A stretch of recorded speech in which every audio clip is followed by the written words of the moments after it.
Foi! Muito bem. Então, agora já deu 19h19, tá vendo? Seguinte, pessoal. Hoje a gente tem duas visitas ilustríssimas que estão aqui com a gente para fazer um trabalho muito bacana, que foi por indicação da professora Beatriz Pacheco, que eu já falei para alguns aqui, que é uma professora que faz parte do nosso movimento, tem um vínculo muito bacana, mas está de licença, não está atuando especificamente, mas ela é dos nossos. E a Bia é uma das professoras mais antigas e respeitadas da Faculdade de Comunicação Social do UBM. E eles no UBM estão fazendo um trabalho interessantíssimo, que os meninos vão apresentar para vocês, que eu não vou me atrever a falar, porque eu só sei de orelhada, né?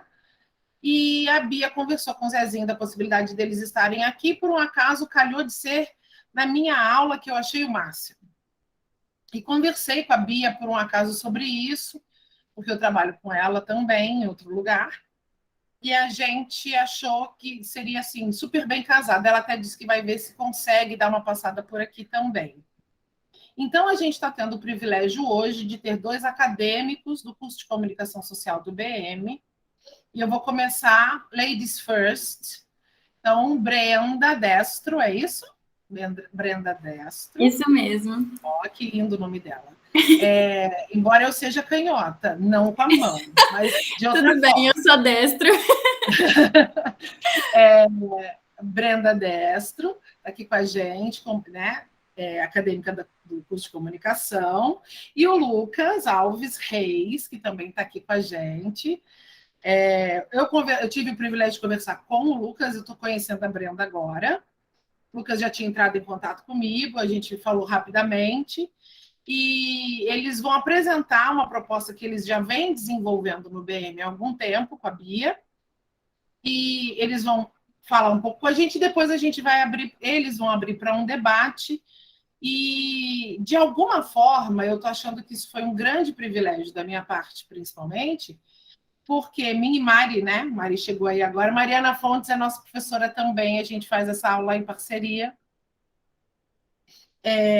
Porque esse tipo de diálogo com as diferentes ciências é um barato que a gente gosta muito. Principalmente no MEP de maneira geral, mas eu que não tenho muito juízo na minha cabeça, eu gosto de brincar com todas as disciplinas possíveis e imagináveis. Então, o que vier para nós é sempre lucro, conhecimento não ocupa espaço. Então, por favor, apresentem-se, falem de vocês e apresentem o trabalho de vocês, que a gente está doido para conhecer. Tá bom? Obrigada pela presença de vocês. Quer falar primeiro, Brenda? Pode falar. Não, pode começar, amigo, pode começar.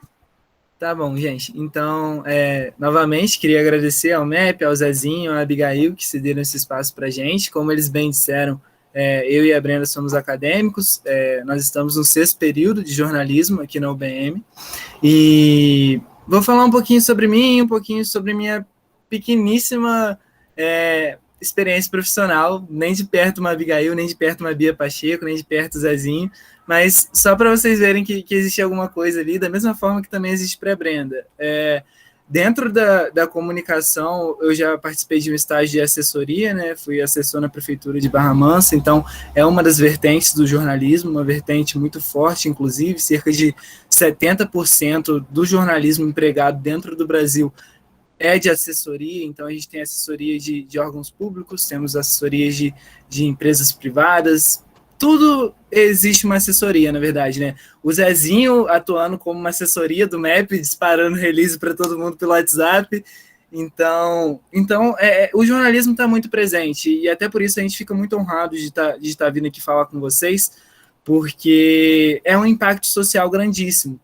Porque imagino que a mãe, o pai de vocês, os avós, as referências mais velhas de vocês sejam assíduos leitores de jornais ou telespectadores de jornais. Então, você viu aquilo que passou no Fantástico? O jornal hoje falou sobre aquilo ali. Ô filho, sai do quarto para ver o que está passando aqui em tal jornal. Então, tipo assim, a gente acha que isso é uma questão muito comum de se acontecer. E aí a gente quer trazer o jornalismo um pouquinho mais para perto de vocês também, para vocês verem que existem várias coisas. Hoje em dia eu trabalho como social media dentro de uma empresa de marketing digital, então gerenciamento de redes sociais, Facebook, Instagram, Twitter, LinkedIn, a gente faz esse trabalho terceirizado, e essa é a minha curta experiência, mas novamente queria agradecer vocês, porque um dos meus principais objetivos, a Brenda talvez lembre, quando me apresentei na faculdade, eu falei, poxa, eu estou vindo para o jornalismo sem saber exatamente o que eu quero fazer, mas eu quero ser uma pessoa melhor.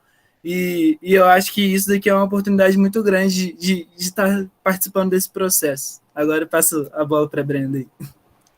Oi, gente, boa noite, tudo bem? Meu nome é Brenda. A minha experiência profissional, digamos assim, com a comunicação também não é lá grandes coisas, mas toda bagagem é uma bagagem. No ano passado, eu fiz um estágio numa rádio, aqui, uma rádio regional mesmo, ela era voltada para a região das Agulhas Negras, então pegava Coatis, Porto Real, Itatiaia e Resende, e era um programa diário, foi muito legal, aprendi muito, lidei com vários tipos de situações, vários tipos de pessoas em entrevistas, principalmente no período de eleição, né, porque deu para ver bem de perto. E eu fiz um estágio na rádio, agora eu estou estagiando na INB, aqui na FCN, aqui em Engenheiro Passos, eu estou atuando agora com uma assessoria de imprensa, e eu sou um bebê ainda na empresa, eu comecei lá no início desse mês, dia 1º, mas tem sido bem legal, estou aprendendo muito. O jornalismo nunca foi o meu primeiro plano, para ser sincera, eu não sei se o Lucas se lembra disso, mas é porque na nossa primeira aula, com uma das nossas professoras, ela chamou a gente para poder falar, né, por que a gente tinha escolhido jornalismo, e foi muito interessante porque boa parte não tinha escolhido, boa parte caiu lá de paraquedas, eu inclusive, Lucas inclusive, mas foi algo que a gente se apaixonou. E hoje em dia eu não me vejo atuando com outra coisa senão a comunicação. E, enfim, hoje nós estamos aqui para falar de uma coisa muito importante, que é a desinformação. A comunicação está no nosso dia a dia, nós somos seres relacionáveis, nós falamos com outras pessoas, seja pessoalmente, seja virtualmente. E com isso vem os perigos, principalmente no ambiente virtual, né? Semestre passado, nós começamos esse projeto, nós temos um site sobre desinformação que o Lucas mencionou, que foi um projeto de todo o curso de comunicação social, né, jornalismo, e nós fizemos bastante coisa com nossos calouros, foi bem legal, e tem trabalho com texto, tem trabalho com vídeo, tem trabalho com podcast, depois, inclusive, eu vou procurar o link do podcast, para caso alguém se interesse, para poder mandar para vocês. Enfim, a gente vai falar sobre desinformação e os principais pontos de discussão sobre o tema. O slide é bem rápido, nossa apresentação vai ser rápida, porque a gente quer abrir esse espaço, né, para conversa. Mas então, começando pelo o que é a desinformação, depois a gente vai falar sobre a misinformation ou disinformation, como fugir e como combater. Pode passar, por favor, amigo.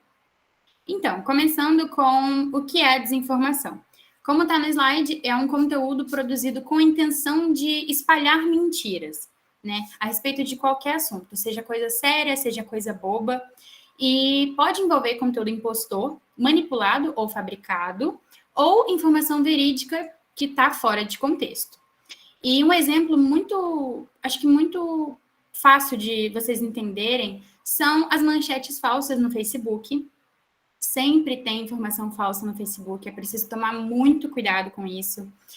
Manchetes que levam para sites não oficiais, às vezes colocando até dados em risco, a gente sabe que hoje em dia tem esses perigos também, e links de WhatsApp, né? Geralmente são os conteúdos que são de mais fáceis compartilhamento, digamos assim. Redes sociais como Twitter, Instagram, até tem, mas agora o Twitter está até com uma ferramenta, né, que quando tem algum link ou de algum artigo, alguma publicação, você não consegue compartilhar sem um aviso de você não leu você não abriu esse artigo, você tem certeza que gostaria de compartilhar? Então, são coisas que nós devemos ficar atentos. Pode passar, por favor, amigo.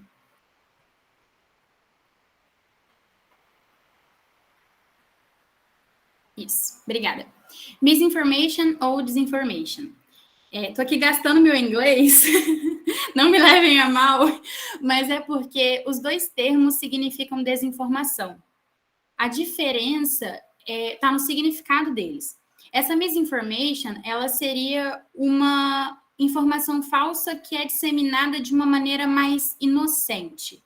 Óbvio que, assim, não tira a responsabilidade da pessoa de ler o conteúdo antes de compartilhar, isso é, sim, necessário, mas são pessoas que realmente não têm acesso à informação, né? Principalmente pessoas que não têm tanto acesso à internet, que não, ou trabalham o dia inteiro, têm pouco tempo na internet, não estão acostumadas com isso. Então, essa misinformation seria isso. Ela é espalhada sem a intenção de prejudicar alguém, sem a intenção de manipular alguém para o mal. Já a disinformation já é um processo mais complexo, né, que trata da divulgação intencional de boatos ou informações falsas, e a gente vê muito isso em período de eleição, né? Fora do período de eleição também, mas tanto que tem também o termo fake news, que ficou bem popular na última ou penúltima, acho que penúltima eleição dos Estados Unidos. E a fake news, infelizmente, ela fica no meio termo, assim, da misinformation e da disinformation. Porque tem muita fake news que é boba, digamos assim. Tem fake news que não tem um cunho político, não tem um cunho de informação social necessária. São coisas bobas, como jogos, coisas que não são tão relevantes socialmente falando. Mas também tem as fake news que são criadas, né, para espalhar mesmo conteúdos falsos, maldosos, às vezes sobre figuras públicas, sobre órgãos públicos. Então, é sempre importante a gente tomar cuidado com isso. Pode passar, Lucas.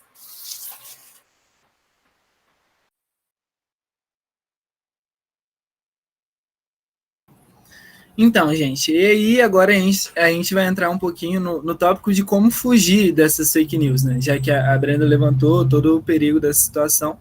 Dentro do jornalismo, a gente tem algumas matérias, por exemplo, como análise de discurso, ética e legislação.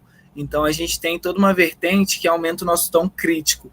Então, às vezes, diferentemente de uma pessoa de letras, existe muito essa diferença, porque às vezes você fala, eu sou jornalista, a pessoa fala, então você escreve muito bem. Dá para você ser um jornalista e não ter nenhuma habilidade de escrita, por incrível que pareça. Mas você tem o tom crítico de olhar e falar, aquilo ali está errado. Ou, aquilo ali não está bem escrito, porque uma pessoa não vai conseguir entender. Porque a gente tem essa preocupação de falar tanto pro Enzo, de 5 anos, quanto para a Tereza, de 65. E aí a gente começa a pensar que precisamos ser pessoas críticas. Então, a primeira etapa, se você for um produtor de conteúdo, é você escrever para você, mas escrever para todos. Então, você não pode impedir nenhuma pessoa que tenha capacidade de leitura de entender o que você está querendo dizer. Você fale mais bonito, você fale mais feio, não importa. Você precisa transmitir aquela mensagem. Isso é um quesito básico de teorias de comunicação, questão de Aristóteles, quando ele falou, eu preciso de um comunicador, de um receptor e de uma mensagem. Comunicação é muito básica, de verdade. Então, a gente não precisa ir além disso para você enxergar uma notícia de verdade. Ali, na questão da qualidade do texto, é porque a gente nota que existem textos que são muito exagerados. Então, é até constrangedor citar algumas fake news, como a Brenda disse, principalmente se tiverem cunho político, e você vê a notória intenção de rebaixar um concorrente, de difamar uma outra pessoa. Então, e aí você começa a ter a necessidade de verificar fontes. E quando eu digo verificar fontes, não é você deixar se levar por uma grande empresa, não é isso. Falo por mim, acredito que também pela Brenda nesse momento, que, por exemplo, eu quando comecei a faculdade, eu achava a Folha de São Paulo maravilhosa, eu falava, cara, que situação fantástica, se um dia eu puder estagiar lá, hoje em dia eu leio os textos e falo, nossa, eles podiam ter feito um pouquinho melhor do que isso. Porque existe isso, sabe? Você, dentro de uma empresa, você precisa obedecer algumas ordens, mas todo texto não consegue ser isento. Então, você precisa verificar as fontes. Ah, Lucas, li um texto falando que a goiaba está em promoção. Procura outros textos falando que a goiaba está em promoção. Viu isso na Globo? Procura isso na UOL. Ah, procura isso na Folha. Procura isso em outros jornais de referência. Se você vê uma notícia no Diário do Vale, procura ela na Voz da Cidade. Vai buscando essa comunicação, porque existe uma situação também da nossa visão. Por exemplo, aqui eu acredito que estejamos com 17 pessoas. As 17 pessoas vão ter visões completamente diferentes desse evento que está acontecendo aqui. Então, se a gente pedir para vocês escreverem um textinho, vocês talvez falem assim, o Lucas falou muito, ou foi muito legal. Então, é interessante você buscar essas múltiplas fontes, até mesmo para você enxergar outras perspectivas. Porque quando uma pessoa te conta uma história, você normalmente quer saber o outro lado da história também. E aí você consegue, talvez, achar isso. Ali no uso de ferramentas de verificação, hoje em dia existem as agências de fact-checking, que são agências existentes somente para fiscalizar e regular essa situação das fake news. Então, a gente tem grandes agências brasileiras que atuam terceirizadamente, por exemplo, no Facebook. A Brenda ressaltou o trabalho das redes sociais, e infelizmente não são as redes sociais que trabalham por isso. Eles contratam uma empresa e a empresa trabalha para eles, e acaba sendo por isso ineficaz, porque eles não têm o acesso, não tem como um estagiário de uma agência de checar fatos virar para o Mark Zuckerberg e falar, olha, estão falando muita mentira aqui, faz alguma coisa, por favor. Então, a gente precisa reconhecer o trabalho das agências checadoras de fake news, porque, por mais que seja um trabalho muito gradual e ainda muito lento, é um trabalho que está acontecendo. Então, a gente precisa privilegiar eles, porque é um mérito muito difícil. Como a gente já disse, entra no cunho político, entra no cunho financeiro, as fake news atacam as pessoas diretamente, indiretamente, então o dano é muito grande e eles ajudam a impedir isso. Deixa eu descer o outro slide aqui rapidinho, gente. E aí, por último, já para ser bem rapidinho, como combater? Eu acredito que no como fugir a gente já entra um pouquinho no como combater, porque, na verdade, espalhar mentira é uma questão social. Porque se chega uma mentira até a Brenda, e a Brenda escolhe passar para alguém sem ter a noção do que ela está falando, ela escolheu fazer parte daquela mentira. Por mais que seja uma coisa cotidiana, por mais que seja uma coisa boba, se ela não buscou saber a verdade sobre aquilo, tudo bem. Se ela não quis se aprofundar por ela estar ocupada com estágio, com faculdade, com vestibular, ok, não tem problema, não somos obrigados a saber de tudo. Mas você tem a lição ética e moral de não repassar o que você não sabe. Então, você não pode falar para mim que ali na esquina está tendo promoção de um refrigerante se você não sabe. Você não vai chegar me contando uma mentira do nada. Então, você não tem por que chegar contando uma notícia do nada também.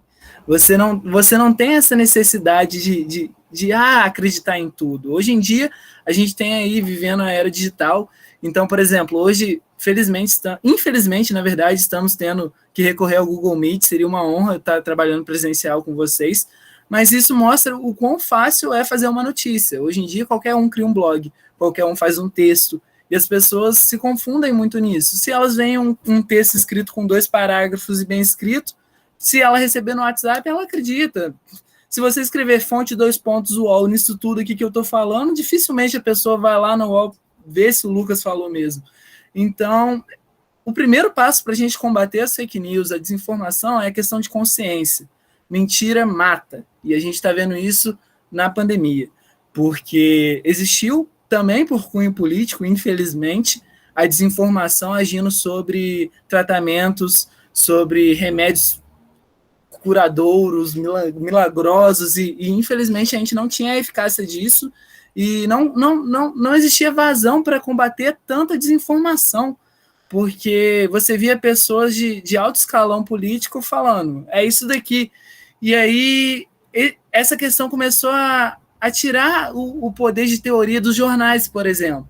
Mas aí entra aquilo que eu falei, acredito eu, que você não precisa concordar tudo com o que um canal de comunicação fala. Você não tem essa necessidade, só que você precisa confiar em um canal de comunicação. Ali existem estagiários, existem profissionais, existem pessoas que estão trabalhando na área há 30 anos, pessoas que estão trabalhando na área há 2 meses, e eu não digo que eles não vão errar, não estou falando isso. Por exemplo, também é muito habitual, como a Brenda disse, sair uma fake news sem querer, porque no jornalismo, ainda mais na era digital, a gente tem pressa.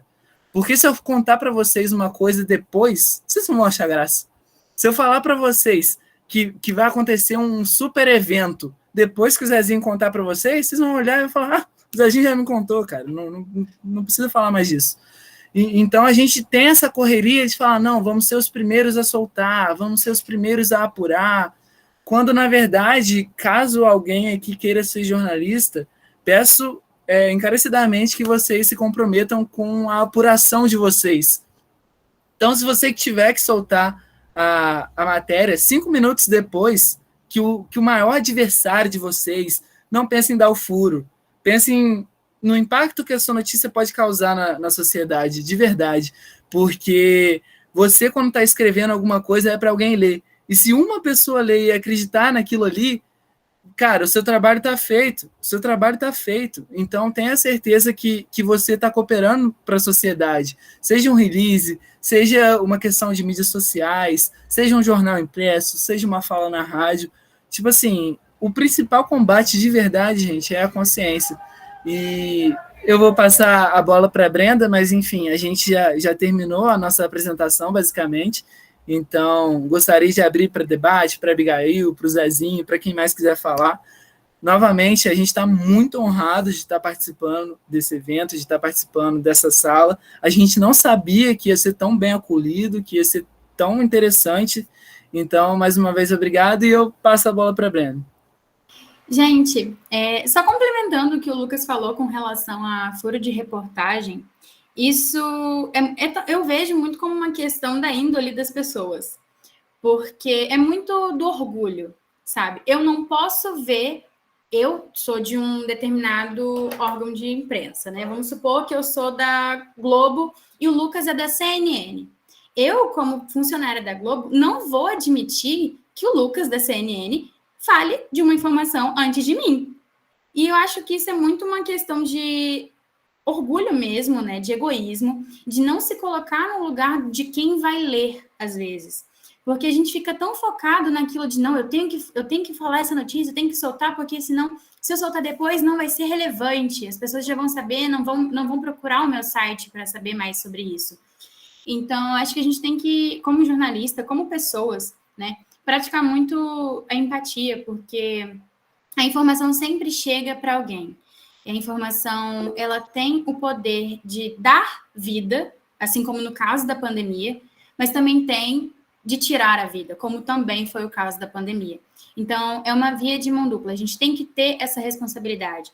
É algo que a gente aprende, inclusive, nessas matérias de ética, porque, gente, isso dá processo, sabe? São coisas sérias, mas mais do que um processo nas costas, que a gente tem que prezar muito mais pela vida do nosso próximo, né?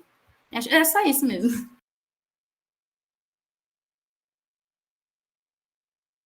Eu quero, antes de falar o que eu tenho para falar, e eu sinto muito, muito mega feliz, porque vocês trouxeram hoje, dialoga muito com as minhas aulas, muito, muito, muito.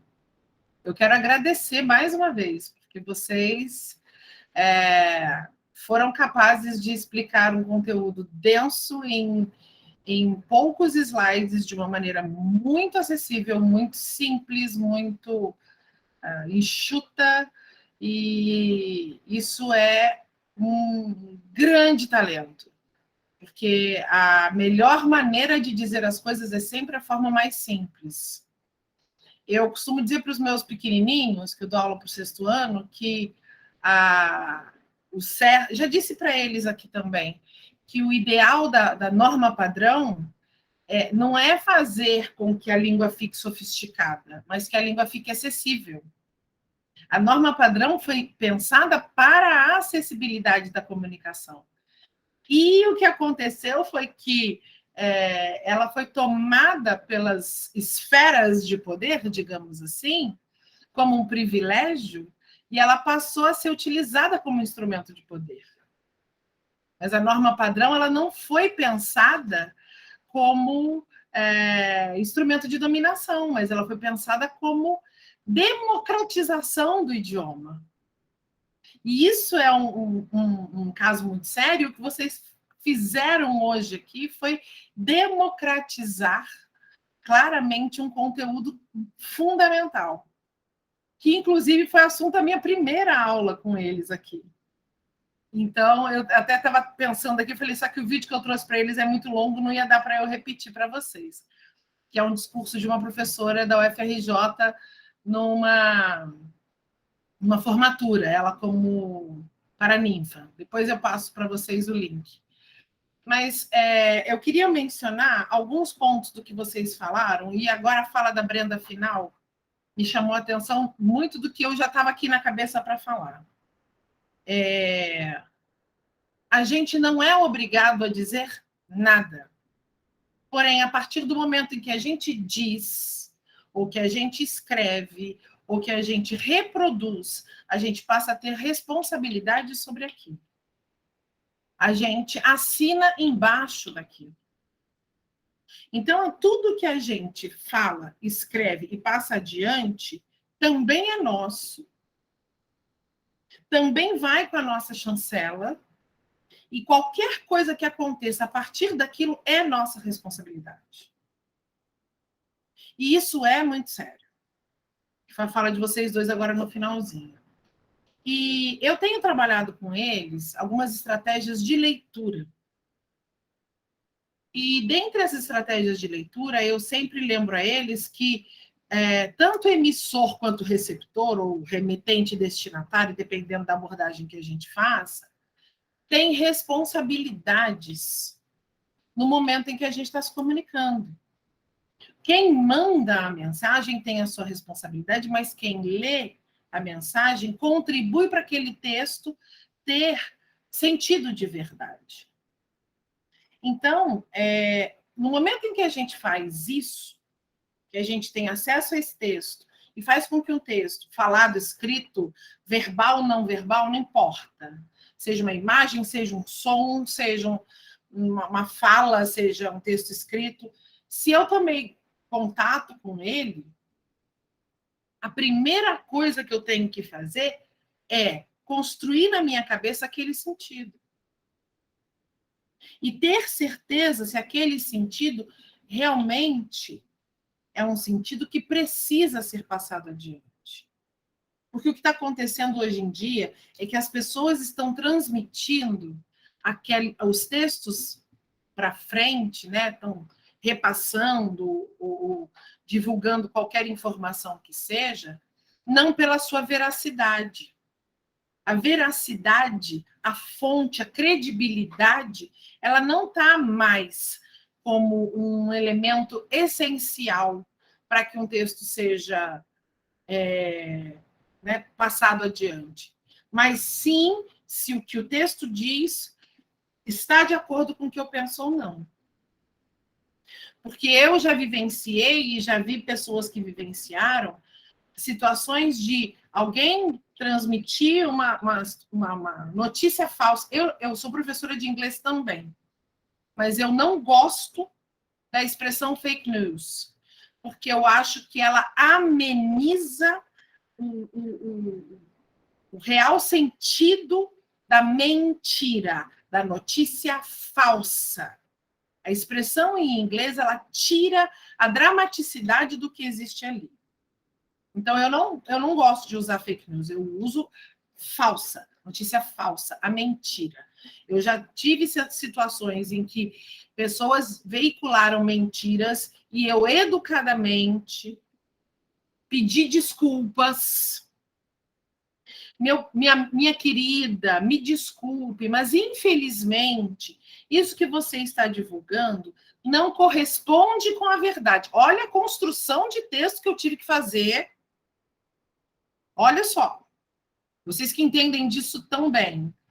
Eu tive que trazer tudo para mim e fazer o texto de uma maneira que a pessoa não se ofendesse, e ela se ofendeu e ela não aceitou, e excluiu o meu comentário e manteve na rede social a mentira que ela colocou. Porque o problema não era se era verdade, se era mentira, mas a intenção era manter a mentira sendo veiculada, porque a fonte não estava mais dentro do interesse dela. Pessoas da minha relação pessoal. Não uma pessoa com quem eu não tenho nenhum contato. Gente que lida diretamente comigo, que me conhece, que sabe da minha postura científica, sabe da minha vivência com a ciência, que eu jamais faria um negócio desse se eu não tivesse certeza, que eu não exporia ninguém, se eu não tivesse absoluta certeza, embora não exista certeza absoluta, certeza, mas se eu não tivesse certeza que aquela notícia fosse falsa, eu não falaria aquilo, e com todo o cuidado que eu tomei, a pessoa excluiu o meu comentário, mas não excluiu a notícia. Então, é muito importante a gente ter muita consciência disso. Porque mesmo a gente tendo a fonte, eu tenho que ter muita clareza de que as coisas estão num estágio que, às vezes, desmentir não vai funcionar. Esclarecer a verdade não vai dar certo. As pessoas não querem. As pessoas estão a fim de ser iludidas, porque aquilo é o que convém a elas. Pronto, já falei muito. Vai lá, Brenda. Não, que nada, não, que isso, pode falar, fica à vontade. É nessa questão que você falou sobre alertar as outras pessoas, nem sempre isso vai dar certo, né? Como no exemplo, não deu certo. Mas é muito importante a gente frisar que nós devemos fazer isso. Porque, às vezes, tem... Nossa, inclusive, lembrar de falar, você é professora de inglês, eu arranhei o inglês aqui com o risco de falar errado. Para, relaxa, isso não tem nada a ver. Mas a gente tem que fazer a nossa parte, porque às vezes a pessoa realmente não está espalhando aquilo com o intuito de ferir alguém, com o intuito de manipular o pensamento de alguém. Tá disseminando aquilo por ignorância, por falta de conhecimento. Então, a gente tem que ter esse lado, né, de chegar educadamente. Óbvio que a gente não vai chegar falando, você está compartilhando a mentira. Não. É sempre mais fácil a gente trazer a situação para o nosso lado, para a pessoa se sentir menos ofendida, falar, olha, desculpa, mas é que isso não é verdade. Como a professora fez, né? Porque é uma forma, alertar os outros, né, os menos informados, digamos assim, é uma forma de combater a disseminação de informações falsas. Então, isso vale para todo mundo que está aqui, para os alunos, que eu sei que às vezes a gente pode receber até de amigos, sabe? A gente não tem controle do que os outros ao nosso redor conhecem, né? Às vezes chegou uma informação num link, sei lá, de um grupo de amigos dele, que ninguém conferiu, ele não conferiu, mas por estar num convívio dele, ele foi e espalhou, entendeu? Então, a gente tem que tomar muito cuidado com isso. Pode falar, amigo. Eu vou aproveitar o que a Brenda falou aqui agora para trazer um pouquinho ainda mais perto para vocês, assim. Tipo assim, eu imagino, posso falar por mim, infelizmente não conheço vocês, que algum de vocês já tenha vivido uma mentira. Tipo assim, alguém falou algo sobre vocês que não tinha fundamento nenhum, e isso se espalhou, e aí você foi lá e falou, não, cara, isso é mentira, olha isso daqui, ó, é a minha prova que isso daqui é mentira. E todo o dano já estava causado, entendeu? Então, vamos supor que foi uma situação de colégio, alguém fez uma brincadeirinha, mentiu ali, forçou a barra, e aí você fica um mês tentando mostrar para todo mundo que aquilo não é verdade, que aquilo lá é mentira. E aí, quando você termina de mostrar, você acabou de passar um mês sofrendo com aquilo, e as pessoas vão continuar com aquilo na cabeça, você vai sofrer as consequências de ter enfrentado aquela mentira também, porque hoje em dia, como a Abigail e a Brenda disseram, a gente enfrenta consequências por enfrentar a mentira. Trazendo para um lado um pouquinho mais dessa questão universitária, a gente tem o Código de Ética do jornalismo brasileiro, então é lei. Então a gente não faz porque é bonitinho, a gente não faz porque é de bom tom, a gente faz porque é lei. E a gente é obrigado a instruir os outros da maneira correta. Quando alguém age de má fé, é crime. Então, hoje em dia, com a era digital, a gente também tem os crimes cibernéticos. Por exemplo, a Abigail ali falou, foi muito bem na fala dela, quando ela disse que as pessoas não querem mais saber a verdade.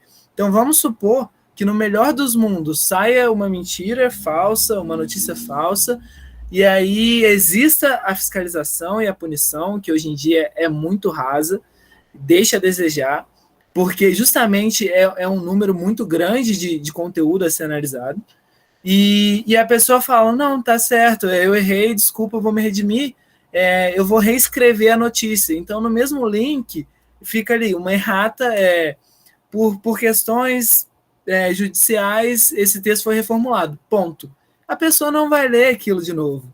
Então, se é um texto que passa na sua frente e você quantas vezes a gente leu uma notícia 2 vezes, entendeu? Se vocês pararem para pensar, é muito pouco. Então, se você está lá no Twitter, no Facebook, no WhatsApp, no Google, você vê uma notícia, você termina de ler a notícia e vai embora. E você não existe essa revisão. Agora, indo para um outro ponto muito importante que eu achei que você falou, Abigail, eu fiquei fascinado por você ter falado isso, porque é a minha área favorita do jornalismo, que é a teoria da comunicação. E a democratização da fala, né? Porque existe a norma da fala e a norma culta. Então, é isso que você falou do elo político, do elo elitista, que as pessoas falaram, não, você fala como um pobre, essa daqui é a norma culta.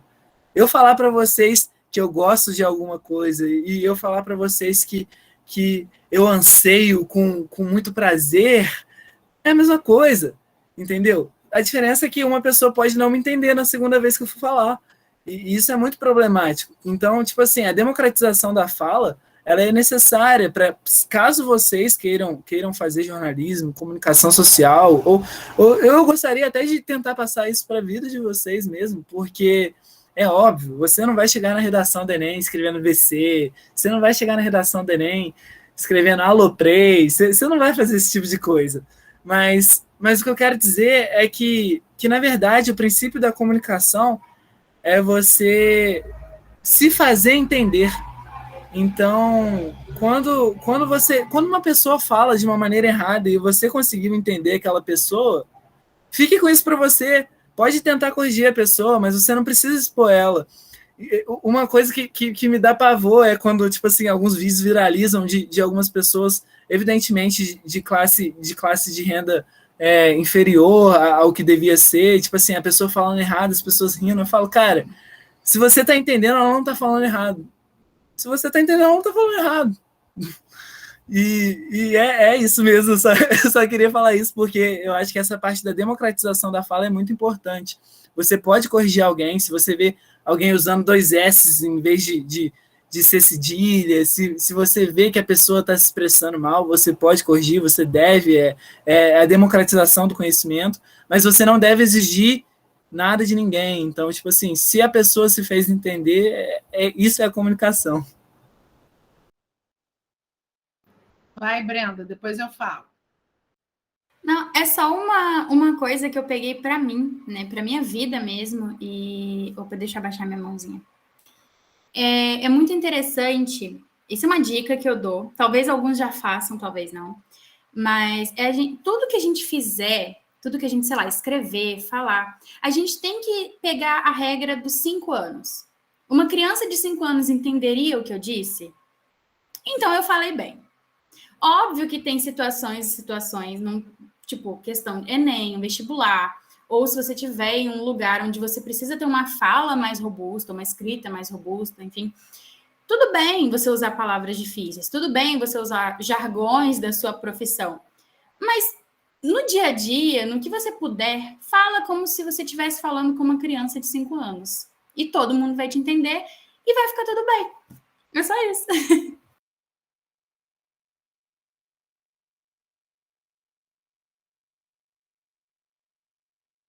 Abigail, você tá mutada. E eu falei que estava mutada enquanto eu estava mutada. Então, desculpa, é que eu abaixei a mão e não reativei o microfone. O que eu ia falar é muito semelhante ao que a Brenda falou, mas num sentido oposto. Foi o que eu disse sobre a apresentação de vocês. O falar bem é o falar simples. Então, por exemplo, eu fiz uma tese de 200 e poucas páginas e o elogio que eu escutei foi: a sua escrita é leve.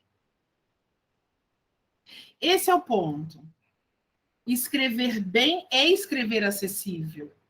Escrever bem não é usar palavras difíceis, nem num texto acadêmico. Então, se você for fazer a prova do Enem, você não vai usar uma gíria, porque se o corretor que vai corrigir a tua prova for de um outro lugar, ele não vai conhecer a tua gíria. E aí é que eu falo que a norma padrão e não norma culta, norma padrão existe para democratizar a língua. Então, a gíria você vai evitar, porque pode ser que o teu corretor seja lá do Acre e a gíria dele é diferente da tua e ele não tem obrigação de conhecer a tua gíria. Mas a norma culta ele conhece, melhor, a norma, você falou norma culta, eu nunca uso norma culta, agora eu usei. A norma padrão ele conhece, então ele vai corrigir o teu texto a partir da norma padrão. Mas você não precisa usar o anseio. Você pode usar eu desejo, eu quero, eu gostaria. Ótimo, excelente. A comunicação que o Lucas falou, é evidente que a gente tem que entender que a gente já falou sobre variante linguística. A gente já teve essa aula aqui. A gente tem que saber em que lugar cada coisa cabe. Eu não vou usar o eu gostaria com a minha avó. Quer dizer, eu não tenho mais vó, mas eu não usaria com a minha avó, eu gostaria. Vó, eu quero. Vó, me dá. É quase uma ordem, né? Eu não dava ordem para minha avó porque ela ia olhar torto para mim. Mas era quase isso. A avó dá, pronto. Acabou, gente. Então, a gente tem que saber que existe um lugar para cada coisa e cada coisa no seu devido lugar. Esse é o princípio básico da comunicação. E se a gente vai fazer num Enem, num vestibular, uma redação em que, em algum momento, a variante não padrão possa ser utilizada, eu tenho que saber usá-la também. E preciso me lembrar dela, porque essa variante não padrão vai aparecer nas questões do Enem, nas questões do vestibular, não necessariamente na redação. Gente, uns 2 anos atrás, teve uma questão de Enem que foi sobre o dialeto LGBTQIA+. E eu até olhei e falei, gente, eu sou uma hétero que sabe todas essas palavras. Todas. Não teria a menor dificuldade de me comunicar com eles, achei o máximo. Mas, não é um vocabulário restrito a um determinado grupo? E eu não tenho que saber que isso existe? Eis o ponto. Agora, como é que isso vai ser utilizado? Também eu preciso pensar. Que aí entra no assunto dos meninos. Porque a minha forma de utilizar a linguagem, ela tem que ser muito consciente, até para que eu não produza uma desinformação, até às vezes sem querer. Né? Às vezes, por eu não me expressar adequadamente, por eu não construir uma frase adequadamente, eu posso produzir uma notícia falsa, uma informação falsa. Colocação, às vezes, de um complemento de verbo de maneira errada. Eu vi outro dia uma notícia falando sobre o livro da Rita Lobo. Puseram um complemento no lugar errado, parece que a Rita Lobo fica vivendo dentro da livraria no final de semana. Eu entender tudo errado. Eu falei, gente, uma pessoa com uma compreensão mais limitada, se for uma pessoa, por exemplo, vou dar um exemplo aqui mais realista, um autista que lesse aquela notícia, ele ia ter dificuldade, ele poderia achar e ficar preocupado da Rita ficar presa dentro da livraria. Porque para eles, né, para as pessoas que têm os transtornos do espectro autista, aquilo tudo é muito certinho. Eles não têm tanta facilidade da flexibilização dessas ideias. E eles não podem ser impedidos de se comunicar não podem ser impedidos do acesso à universidade, porque eles têm capacidade cognitiva para isso. Vejam o tamanho que a coisa pode ter. Às vezes a coisa pode ter uma proporção gigantesca que a gente não dimensiona no primeiro momento. Eu tenho um sobrinho que tem autismo, daqui a 15 dias ele faz 17 anos. Ou seja, ele está na boca de fazer vestibular. E eu sei das dificuldades de flexibilizar o entendimento que ele tem. Então, eis o ponto. Imagina um jornalista com autismo. Então, isso tudo. Por isso que a gente tem responsabilidade com aquilo que a gente diz, com o que a gente escreve e com o sentido que a gente cria, que a gente constrói a partir do texto que o outro formula. Já estou tomando para mim de novo, parei.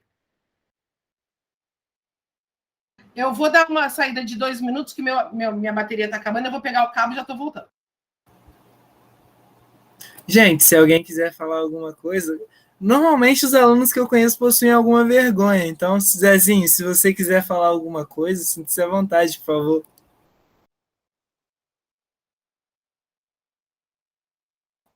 Você está com o microfone mutado, Zezinho.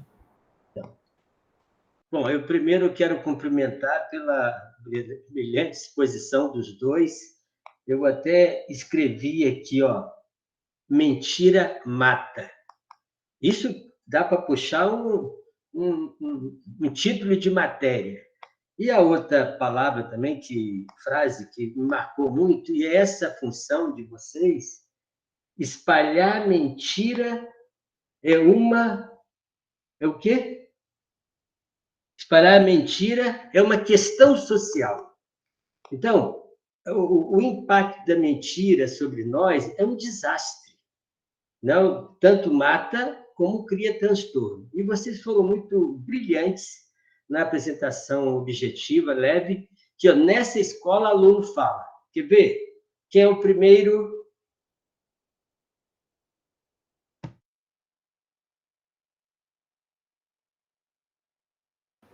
Boa noite. Boa, Tainá. Muito bem. Primeiro, parabenizar o Brenda e o Lucas. Isso. Fizeram uma ótima apresentação. Eu acho que esse assunto é muito pertinente atualmente, com tudo que a gente vê, principalmente política, né? Eu acho que não teria momento melhor para falar sobre esse assunto, né, de desinformação, que é o que a gente se depara a todo momento, né? A gente abre o celular, a gente vai ver alguém espalhando alguma coisa. Nossa, o negócio que vocês explicaram, pessoas que realmente não entendem e espalham a intenção de ofender ou sem intenção de espalhar uma notícia falsa, simplesmente porque acreditam naquilo, sem saber da veracidade, espalham. E pessoas que né, assim, não tem essa ignorância de não entender, né? Então, acho que é um assunto para a gente ficar, assim, muito atento e, igual vocês falam também, a gente ver, falar, que é mesmo que é falso, não ter medo da resposta, muitas pessoas se sentem ofendidas, né? Mas a gente está chamando atenção, assim, né? Entre aspas, de certa forma, educadamente. É o nosso papel, né? Quando vimos, assim, né? Esse tipo de situação. Acho que é o que a gente deve fazer, contribuir para que né? Para dar uma pausa naquela mentira, naquela informação falsa. Mas no mais é isso, assim, muito boa a apresentação de vocês falam muito bem, vão ser ótimos. Ai, obrigada. Obrigado.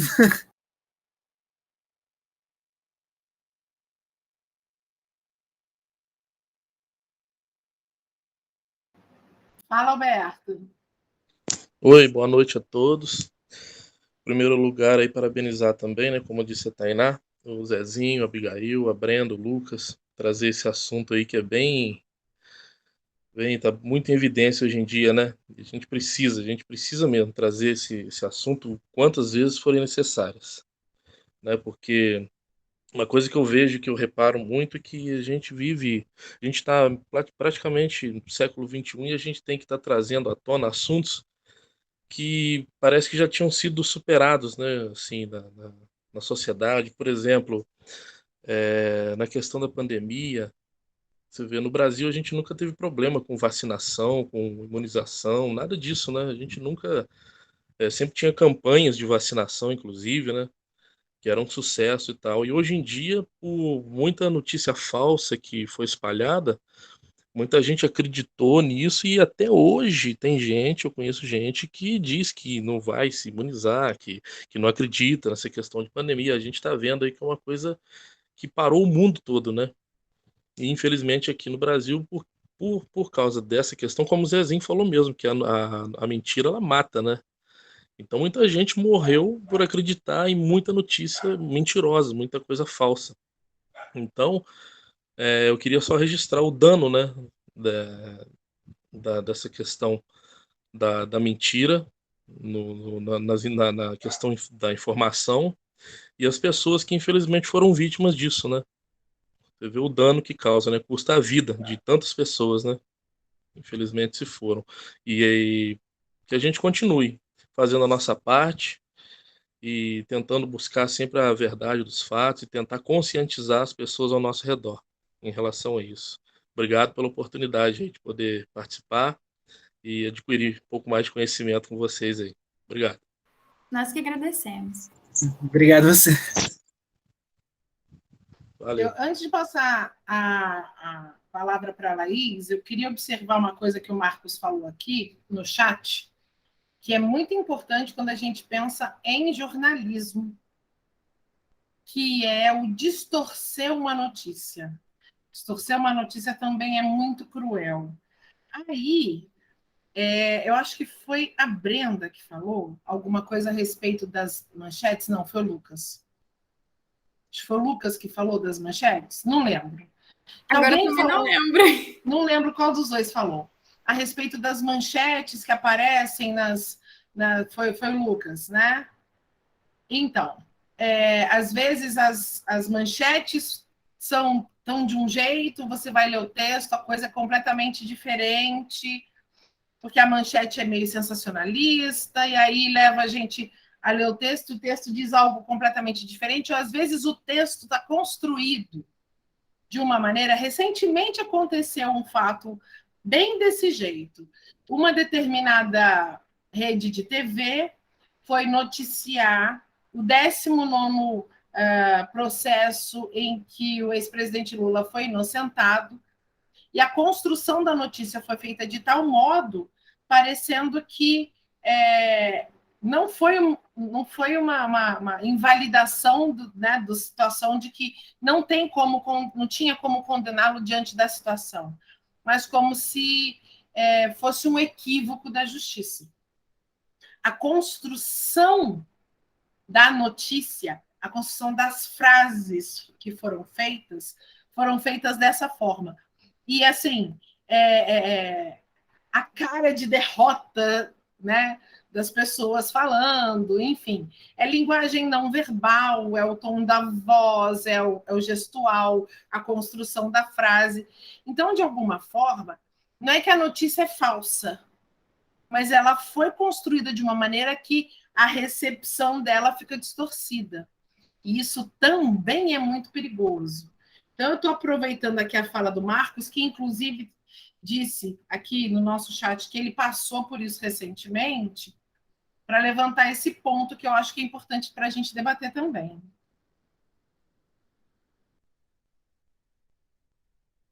Laís, eu vou passar para o Lucas. Não, pode deixar a Laís falar, eu sou entusiasta de participação, mas então, vamos lá. Só vou voltar no assunto depois. Tá bom, a Laís ela fala muito e muito bem, então vamos lá, Laís.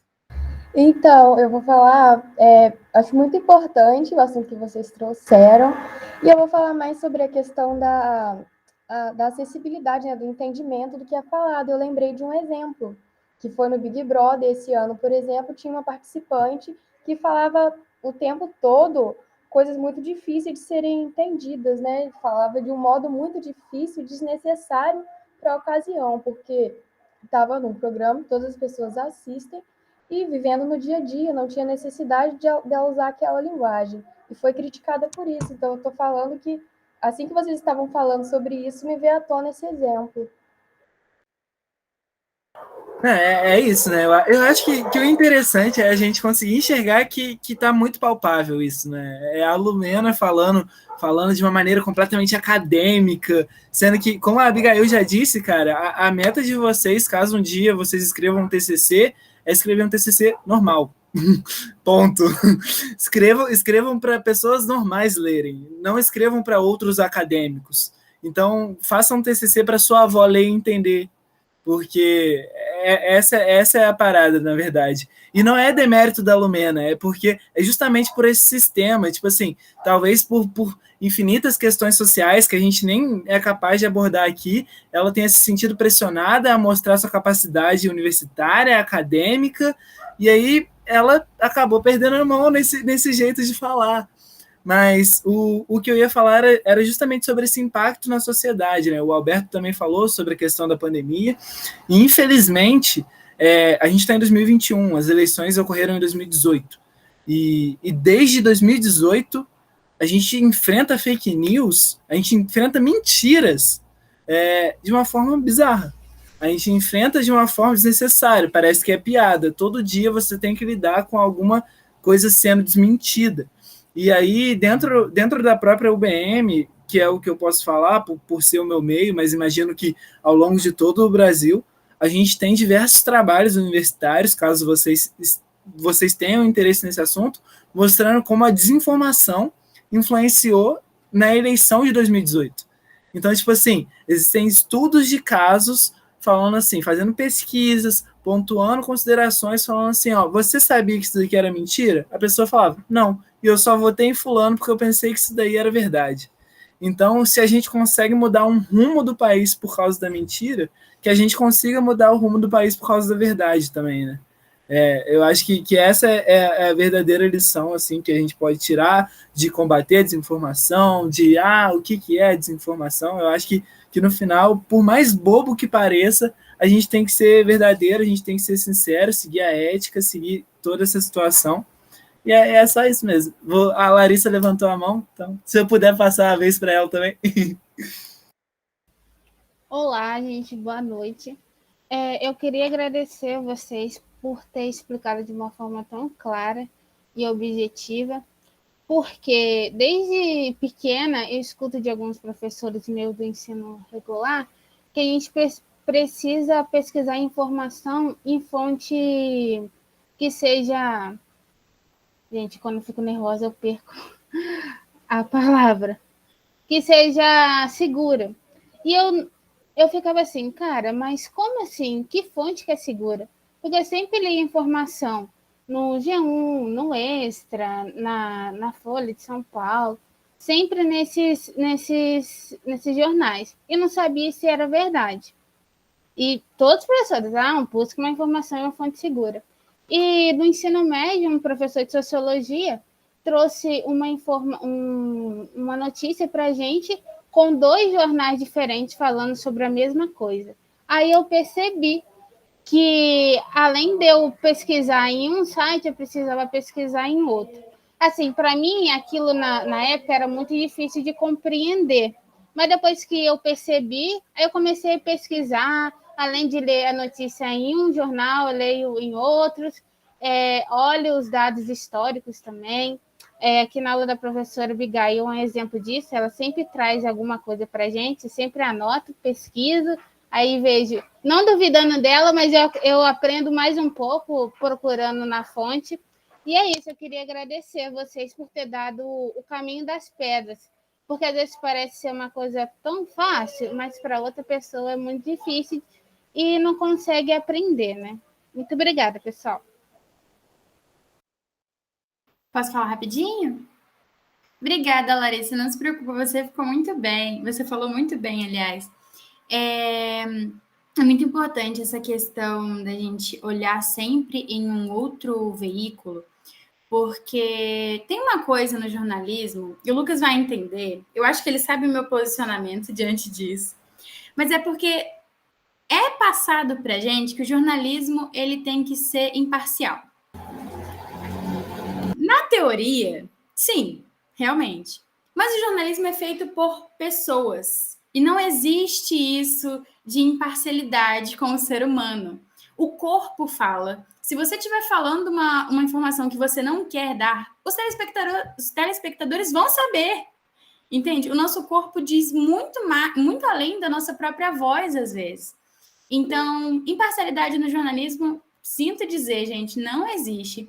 Fora também, como o Lucas mencionou, a questão das empresas, né? Empresas têm o seu código de ética, têm o ponto de vista deles.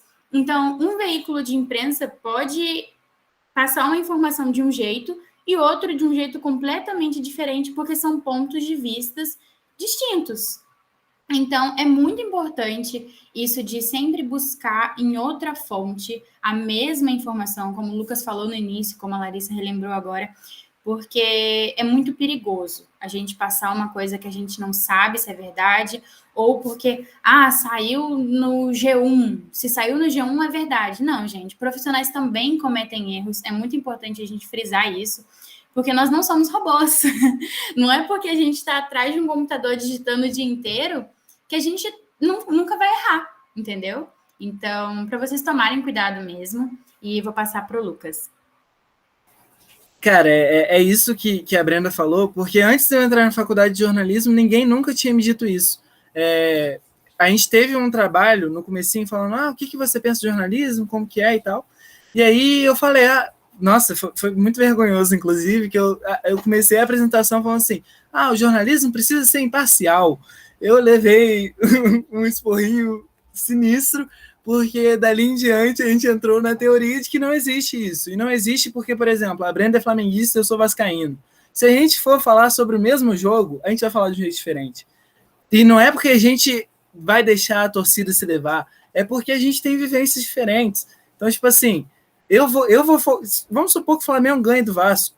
Eu vou focar muito mais na dor da derrota do Vasco do que na vitória do Flamengo, é involuntário para mim. Da mesma forma para a Brenda, que o Flamengo ganhou, é felicidade, é alegria. Não vai ter pouquíssimo Vasco no texto dela. Isso é natural, não é má intenção. A Brenda falou de erro. Quando eu trabalhei na assessoria, eu estava no final do expediente e eu estava produzindo o título da chamada. E aí alguém falou não perto de mim, eu digitei não e enviei. Aí saiu, tipo assim, era a realização de um evento, e aí apareceu, tipo assim, Prefeitura de Barra Mansa não realiza. E aí foi uma correria para limpar, para tentar corrigir, para tentar tirar do ar o mais rápido possível. Então, tipo assim, eu espalhei uma desinformação e acontece, foi na melhor das intenções, mas existe o risco, entendeu? Então, tipo assim, é isso, gente. Vamos sempre tomar cuidado com o que a gente lê, com o que a gente escrever. É humano errar, é humano escutar mentira, é humano, às vezes, até repassar uma mentira sem ciência, mas, cara, eu tô muito feliz com o que aconteceu aqui nessa conversa. Eu realmente tô maravilhado. Muito obrigado pela oportunidade, galera. Muito obrigado mesmo. Marcos oferecendo seu ombro amigo para nós chorarmos. Ai, meu Deus. Meus queridos, a gente ainda tem algum tempo, gente. Vamos lá, aproveita. Vamos aproveitar e sugar os meninos. Zezinho precisou ir, mas deixou aqui os agradecimentos para vocês. Eu até, vocês estavam falando, eu fiquei pensando aqui, normalmente, além da checagem, eu costumo fazer uma coisa que é buscar veículos meio que rivais. Né? Vamos supor, eu quero conferir alguma coisa, eu vou na Veja e vou na Carta Capital. Os dois extremos, assim. Eu vou nos dois extremos. Aí eu vou ver o que os dois estão falando. Dali eu vou achar o meu caminho. Eu gosto muito de fazer esse movimento de... Certíssima. Lá, do professor Eric deu esse conselho para a gente em uma aula, tá vendo? Eu costumo fazer esse movimento porque, assim, o Paulo Freire, que é o nosso referencial pedagógico principal, ele deixa bem claro isso para a gente, né? Não existe imparcialidade, a gente vai escolher se a gente vai ter um ponto de vista inclusivo ou excludente. E é aí que a gente não tem partido político, mas a gente tem partido, a gente toma partido. O MEP toma partido. E o nosso partido é pelos desvalidos. O nosso movimento ele tem lado nesse sentido. Mas quando a gente fala que a gente tem lado, não é um lado político-partidário, né? Mas, não é partidário, né? É político. É político, mas não é partidário. Por isso que a gente fala assim, essa frase do Paulo Freire, para nós, ela é realmente um direcionador mesmo, um caminho. Porque a consciência da parcialidade, ela precisa estar muito clara na hora que a gente faz essa leitura e na hora que a gente também produz os nossos textos. Até para a gente tentar ser imparcial. Né? A consciência disso faz com que a gente tenha condições de produzir um texto de maneira mais imparcial. Né? É muito mais fácil a Brenda saber que ela tem parcialidade e aí ela fazer uma matéria sobre o jogo do Vasco e do Flamengo e conseguir tentar colocar um pouquinho mais o Vasco aí nesse texto, porque ela sabe que a tendência é ela falar do Flamengo. Mas a consciência disso nos ajuda a ter essa noção. Mas quando a gente vai ler, a gente ter essa noção de que esse papo de imprensa livre não existe. Porque eu me lembro que uma vez um jornalista estadunidense foi entrevistar o Fidel Castro. E aí, nessa entrevista, a primeira pergunta que ele fez para o Fidel foi por que não existe imprensa livre no seu país? Porque aqui só tem imprensa estatal. Aí o Fidel virou para ele e falou assim, você não tem um emprego? Ele falou, tenho. Você não trabalha para um jornal? Trabalho. O seu jornal não tem um dono? Tem. O seu dono não tem uma linha de pensamento? Tem. Você vai dizer para mim que você é livre? Exatamente o que vocês já disseram. Então, não tem essa. A clareza disso faz com que a gente tenha mais facilidade de fazer isso que vocês chamaram de análise de discurso, né? que é uma das ferramentas que a Letras leva para vocês, porque é um dos nossos trabalhos lá na área de linguística. Né? Inclusive, a Bia que dá essa disciplina para a gente. Pois a Bia entende disso melhor do que eu, que a minha praia é literatura. Mas a gente também faz análise de discurso em literatura numa outra perspectiva, né? Mas a Bia é mais da língua portuguesa do que eu, então ela trabalha com isso melhor do que eu. Mas é nesse aspecto, porque não dá para a gente ter ingenuidade quando se trata de comunicação, do ato comunicativo. Não tem ingenuidade, não tem menininho brincando na parada. Então...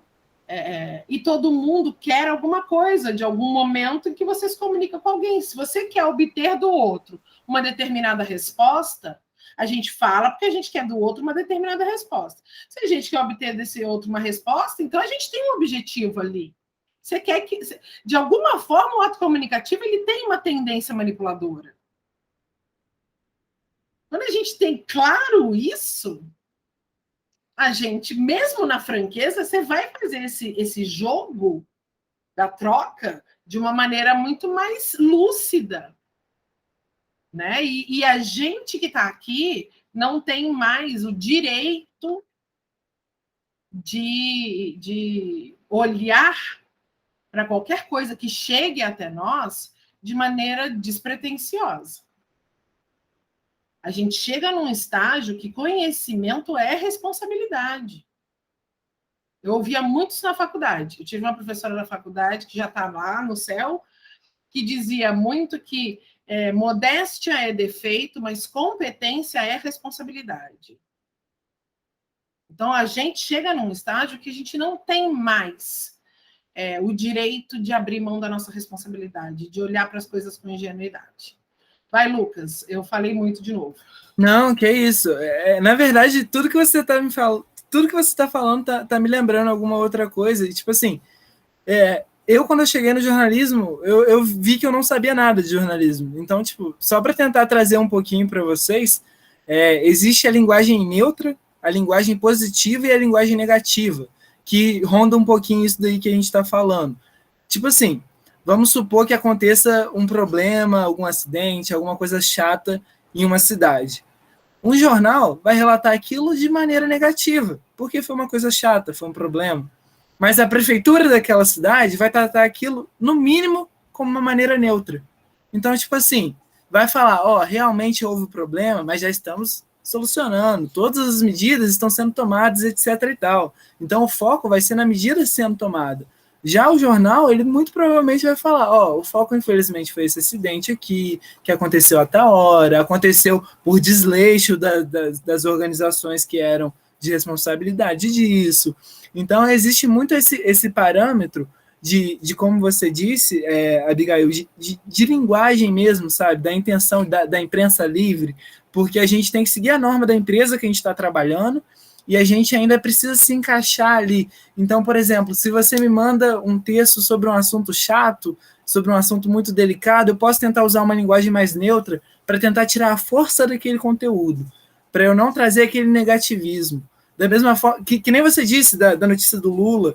Então, por exemplo, se eu relato o que aconteceu de uma forma neutra, não preciso falar bem do Lula, não preciso tratar como se fosse uma comemoração por ele ter avançado judicialmente. Mas se eu falo, aconteceu isso, isso e isso, pronto, eu não preciso criar um enredo, não preciso falar que o Lula cometeu 935 crimes antes dele falar que saiu ileso, entendeu? Então, existe essa construção, como você muito bem disse, da linguagem negativa e da linguagem positiva. A linguagem neutra é um termo que a gente também foge por causa dessa questão de imparcialidade, de parcialidade, mas realmente existe no jornalismo isso tudo, né?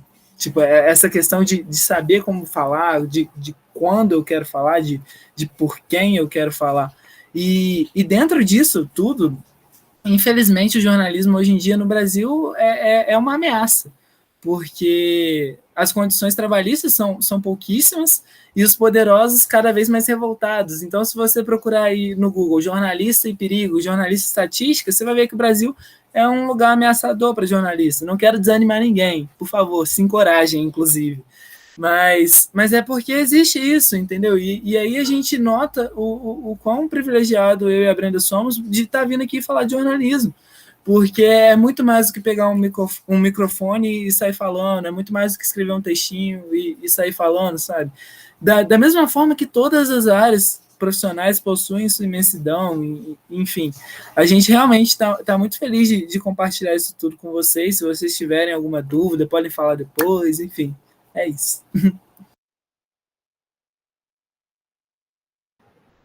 Amores, mais alguém quer se colocar? Eu só queria aproveitar e lembrar que não existe democracia sem imprensa. A imprensa é essencial para que a democracia, a imprensa com liberdade de expressão, é essencial para que a democracia aconteça. E jornalistas com responsabilidade, que honrem e que tenham amor pela sua profissão, são fundamentais. Foram fundamentais em momentos cruciais da nossa história, são fundamentais hoje, num momento delicadíssimo da nossa história. E um jornalismo feito de maneira inescrupulosa pode levar um país à bancarrota das piores formas possíveis, pode conduzir um país como a gente tem visto aí agora, por exemplo, com relação a essa desinformação, a morte, a ditaduras, a coisas pavorosas, assim como um jornalismo praticado com responsabilidade, com ética, leva um país e mantém um país dentro de bons parâmetros, dentro da democracia. Eu acho que a gente teve hoje um grande privilégio de ter esses dois jovens com um grande caminho pela frente, que eu espero esbarrar com eles ainda muitas vezes. Vou perguntar para a Bia notícias de vocês daqui a algum tempo. Quero vê-los crescer, brilhar e tocar a vida. Quem sabe vocês tomem gosto pela pesquisa, né? Sigam um caminho, de repente, em paralelo no universo da pesquisa, porque eu sempre torço para que haja gente inteligente pesquisando, né? Eu, como pesquisadora, estou sempre nessa torcida. Então, espero muito... Tem uma baixinha aqui do meu lado, meio carente, sabe, gente? Torço muito para que vocês voem alto, até porque vocês têm uma pessoa maravilhosa do lado de vocês, que é a Bia Pacheco. E se ninguém tem mais nada a dizer, eu sou muito grata pela participação de vocês e pelo privilégio de tê-los na minha aula, que, assim, foi sensacional. Incrível, amei.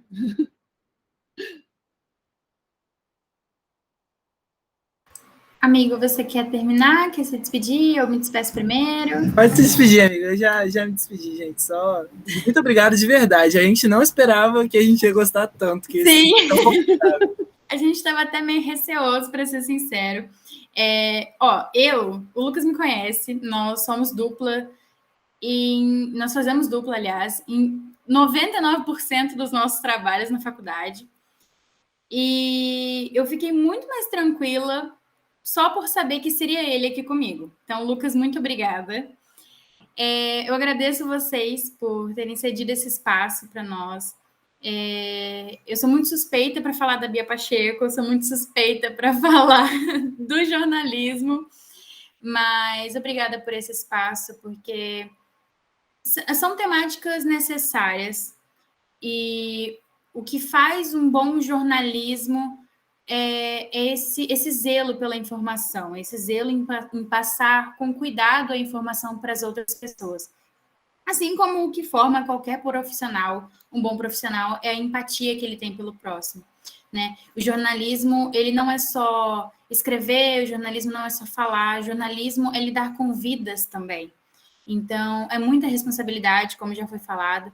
Eu não sei se alguém aqui vai querer seguir por esse caminho, mas se for o caso, boa sorte. Vocês podem procurar a mim e ao Lucas, se precisarem de qualquer coisa. Se precisar nem que seja de motivação, tá? Porque é um caminho difícil, mas é um caminho muito lindo. E, enfim, eu amo o que eu faço, gente. Desculpa. Muito obrigada. Obrigada mais uma vez. Foi uma das minhas opções de vestibular. Eu não tive muita coragem de ir, não, porque era muito disputado. Eu falei, não, mas meu talento são as letras, eu vou para as letras mesmo. Que legal. Mas eu pensei em... Eu sabia que meu negócio era palavra, né? Mas eu acho que minha praia mesmo é a sala de aula. Mas fiquei muito feliz de ter vocês aqui comigo, com os meus meninos, que eu adoto todos, sabe? Tudo meu. Tudo meu. Amores, obrigada. Quem que tem aula depois de mim hoje? Que aí eu já deixo aqui gravando para a pessoa embalar, né? Porque eu sempre invado as aulas dos outros, sabe, gente? Eu sou meio invasiva. Minha filha falou, invasiva. Eu vou deixar gravando. Vocês ficam... física. Pronto, aí eles já deram as respostas. Então, gente, boa sorte. Pois é. Boa sorte, gente. Física. Tá vendo? Eles são dos meus. Ai, gente, o professor chega por aí. Qualquer uma de... A gente teve uma matéria envolvendo exatas na faculdade, que foi economia, e eu tive o privilégio de reprovar. Porque realmente... Fazer 2 vezes. Não, eu consegui fazer dependência. Mas, enfim, não é muito a minha praia, então boa sorte para vocês. Só uma questão, Abigail, depois a gente consegue achar essa gravação? A gente tem essa gravação, aqui o Davizinho não está aqui hoje. mas a gente tem... Marcos acha economia tranquilo, gente, só o Marcos. Essa gravação costuma ficar no site do MEP, mas aí eu vou pedir ao Davi. Meninos, vocês me lembram? Me lembrem, por favor. No YouTube também. Fica no YouTube, canal do YouTube. No canal do MEP no YouTube, mas eu acho que é restrito. Então, eu posso pedir ao Davi para abrir, para vocês terem acesso, porque eu acho que vai ajudar vocês. Vocês podem precisar de alguma coisa que foi debatida aqui para o trabalho de vocês. Me lembra, por favor, gente, de falar com o Davi, que aí o Davi acessa. O Davi é o nosso anjo da guarda no que se refere principalmente à tecnologia. Então, ele quebra nossas árvores aqui para acessar essas coisas na questão do site, não entendi nada, Clarice, depois você me fala. Do Meet aqui, ele que resolve essas coisas todas. Ele é o nosso executivo de TI. É alguma coisa bem sofisticada mesmo. Mas eu sou suspeita porque o Davi foi aluno do PVC, nosso aqui, e foi meu aluno no ensino médio. Então, assim, né, Davi é cria minha total, é meu afilhado, eu fui paraninfa da turma dele de ensino médio, dessas coisas, né? Davizinho está no coração. Então, fiquem à vontade. Eu vou me retirar porque alguém está aqui pedindo mamãe, né? Tem uma gatinha aqui atrás precisando de mamãe. Ai, Clarice, você me enforca. Então, eu vou. Amores, beijos a vocês.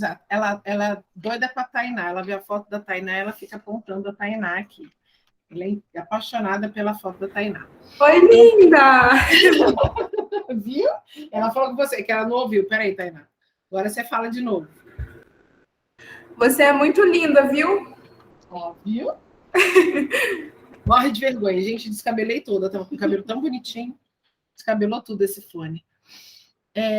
Então, eu vou, tá? Obrigada, meninos, mais uma vez. Brenda e Lucas, um beijo. Amores, daqui a 15 dias a gente se vê, tá bom? Beijos, até. Vou deixar gravando aqui, tá? E aí, quando o professor chegar, ele embala com vocês, tá bom?